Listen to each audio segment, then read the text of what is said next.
يا مساء الخير، عاملين ايه؟ يا رب تكونوا بخير وبصحة وسعادة يا رب. النهاردة هنعمل مع بعض عرق اللحمة او اللحمة الستيك. تعالوا نشوف هنعملها مع بعض ازاي. احنا طبعا هنا معانا عرق اللحمة بتاعنا. انا كنت صراحة عاملة نص قبل كده عشان هو وزنه كبير شوية، فانا كنت قسمت على مرتين. معانا طبعا عرق اللحمة، معانا التوابل بتاعتنا: معلقة فلفل اسود، كام فص كده حبهان، ورق لورا، معلقة صغيرة زعتر، روزماري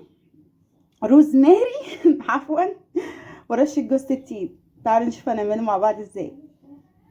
بطاسه بقى على النار، طبعا الطاسه مسخناها جدا. هحط كده كام مكعب زبده،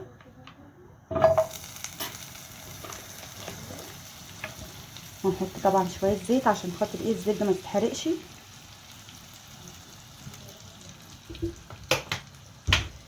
ننزل بيها كده.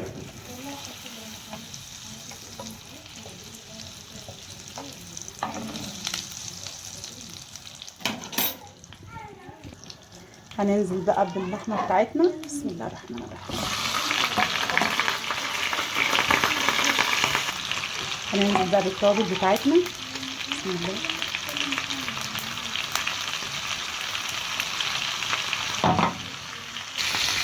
هننزل كده ايه بصلايه صغيره كده بقى، قلبناها على الجنب ده برضه اهو. احنا هنا بنديها صدمه وبنشوحها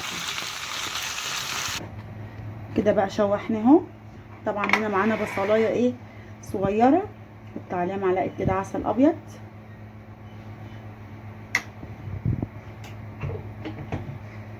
معلقه فلفل اسود،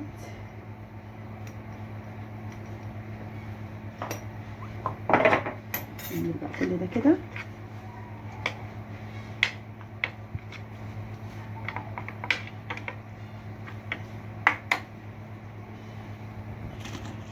نحط بقى هنا كده ايه معلقه صغيره ملح،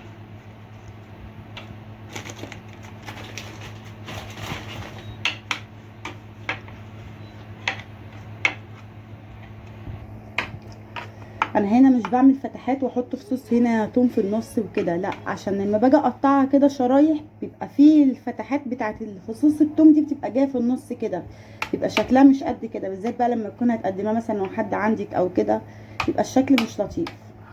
حط بقى دي كده.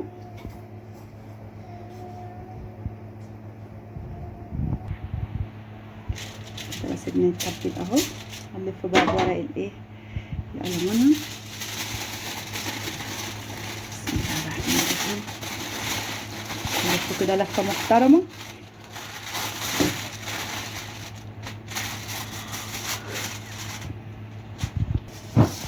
كده ايه نعمل كده.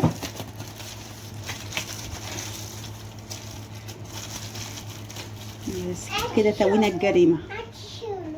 كده بقى ايه جبنا بقى الميه السخنه بتاعتنا من الكاتل.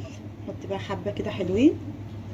والمفروض انا اصلا كان عندي شبكه بتاعت الصينيه دي بس مش لاقيها، عماله ادور عليها مش لاقيها. بس انت لو عندكم شبكه تحطوها على الشبكه، ما تحطهاش في الميه وايه مباشره.